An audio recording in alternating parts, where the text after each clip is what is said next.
Hi everybody, I'm Bree the Plant Lady, checking in with a mid-August weekly garden tour. As you can see behind me, the late summer stuff is starting to really pick up steam. We are in the dog days here, however we're having wonderful weather, so I am not complaining. And of course, one of my all-time favorite plants, the ginger lily, this is Hedychium cornarium, has started to bloom, which definitely symbolizes the fact that our days are getting shorter. But without further ado, let me turn this camera around and give you an up-close view of everything that is growing here in my Central North Carolina Fuquay-Varina garden. So I'm really enjoying this little section because we actually have some big plans to change it. We're going to actually blow a pathway through here, probably not until like January, February time, but we're going to make this more open and accessible. The stained glass is actually going to get moved to the greenhouse.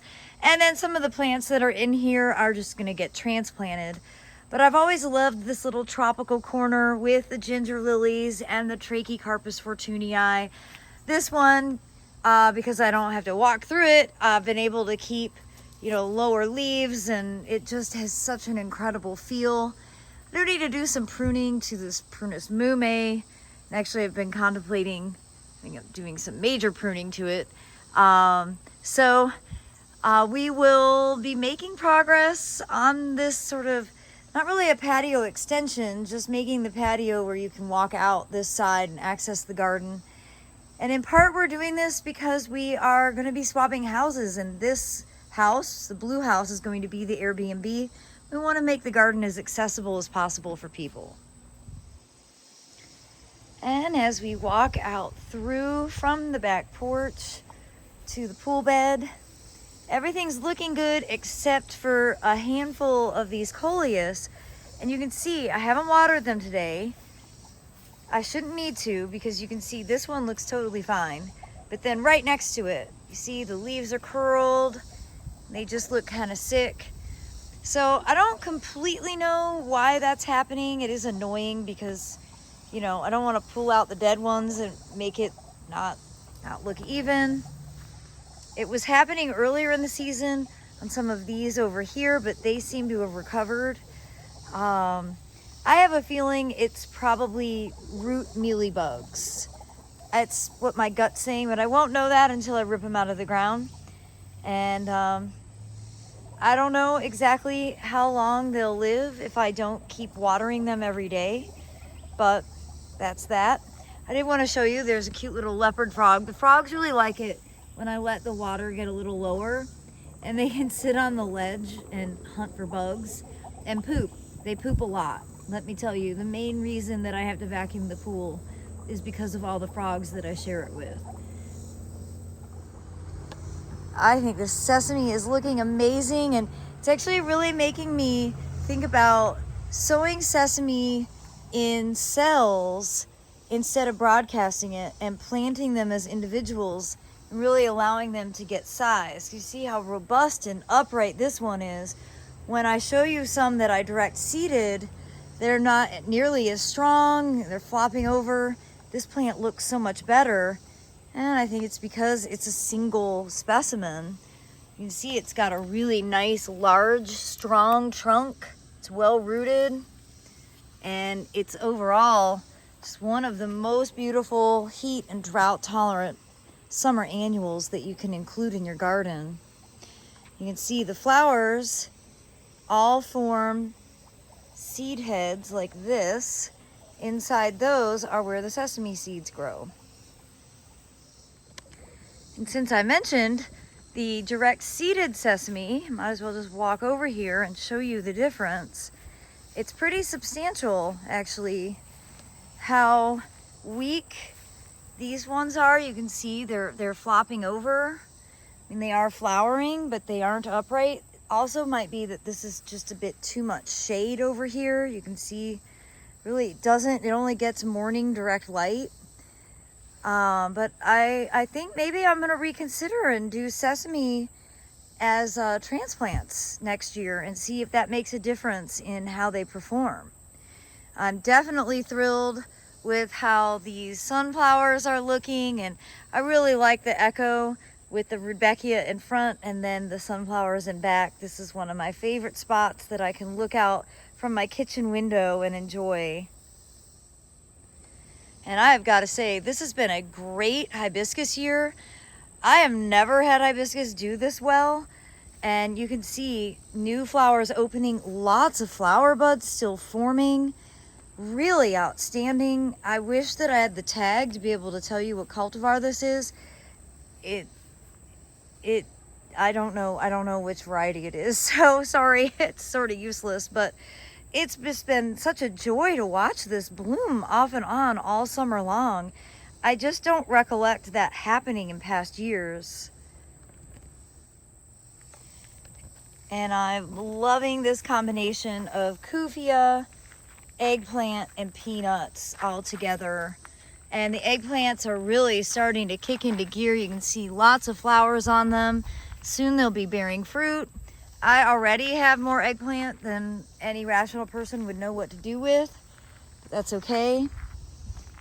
And, you know, again, this section was all direct seeded, and this section looks great. I'm really pleased with how this border is looking. I love the foliage on the sorghum backdrop. These sesames are looking nice and strong, and the mix of zinnias in here is quite nice. Those doggone squash beetles are just on everything. You can see this is their adult phase, and yes, I squish them constantly and they turn your hands yellow.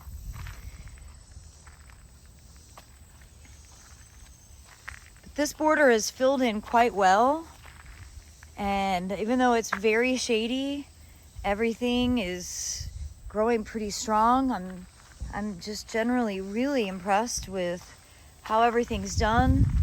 Do have these gourds that are getting absolutely devoured, and you can see there's a lot of ground plane exposed, but for now I'm just going to leave them because they really are growing strong. You can see they just continue to put out new foliage. And they are fruiting. I mean, they're just not fruit that you eat. They're decorations, you know. They're gourds. I have big ambitions for getting gravel this week, so stay tuned. I think it's dry enough that I can get the trailer out.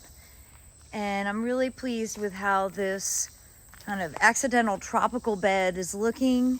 You know, a year ago, this had just been cleaned up, and I'm really pleased to see all of these hedychium. I'm not sure what variety these are. It might be the all green Dr. Moy, which I had a lot of. I really like how they look. I love how these bananas are. And it definitely gives you a whole new reason to walk down to this section of the backyard that a year ago at this time really didn't have anything to offer.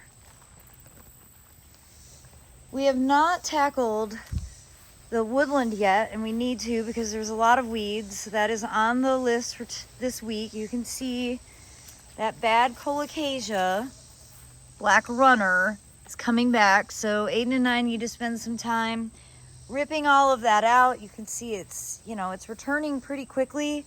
And if we don't rip it out, by next year it'll be double, and we'll be right back into the conundrum that we were a year ago. But it's good to see that things have dried out a bit, but nothing is wilting. So that's a nice sign. And overall, things are good in the woodland. They're getting eaten, but it's a good test to see what the deer will leave alone. And I just gotta say, I think these Amorphophallus are pretty outstanding this year. They are just so, almost like from a different planet. Well, doggone it, I wasn't fast enough to capture it, but there was just a hummingbird here gathering nectar from this pink Turk's cap, which is pretty cool. And great to see gardenias are putting out another flush of flowers.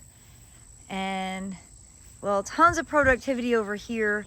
Hopefully you watched my container gardening video, so you already got the details on all of this, but I am pretty pleased. I would like to have better ground plane coverage in here, but I think I'm gonna leave it for now and then you know, this will get completely replanted with cool season stuff very soon, which is crazy.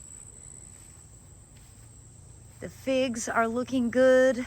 There are still a lot of immature figs on it, but I can't complain because I've eaten like at least 5 or 6, so that's more than all of the years prior. Remember, these were planted in 2011. You can see there's lots of little baby figs coming. So hopefully those will mature in time. And everything here at the fire pit's looking good. The tomatoes are still productive. We are eating them with regularity, and it is a joy. And I, of course, am deeply in love with this banana backdrop, the sorghum and banana backdrop with, of course, asparagus mixed in. Unfortunately, no monarchs. Haven't seen any in several weeks. We have no caterpillars. And the milkweed just keeps getting worse and worse, eaten by other insects. So I'm really disappointed. Maybe we'll still get them a bit later. Usually we have them already, monarchs, at this season, you know, in the middle of August. So it's definitely disappointing. And a friend of mine was asking about how the plumbago's done, and well, I'd say it's done quite well. It's so beautiful. I mean, maybe it'll overwinter, but I definitely plan on using a lot more plumbago in the future, regardless of whether it's hardy or not.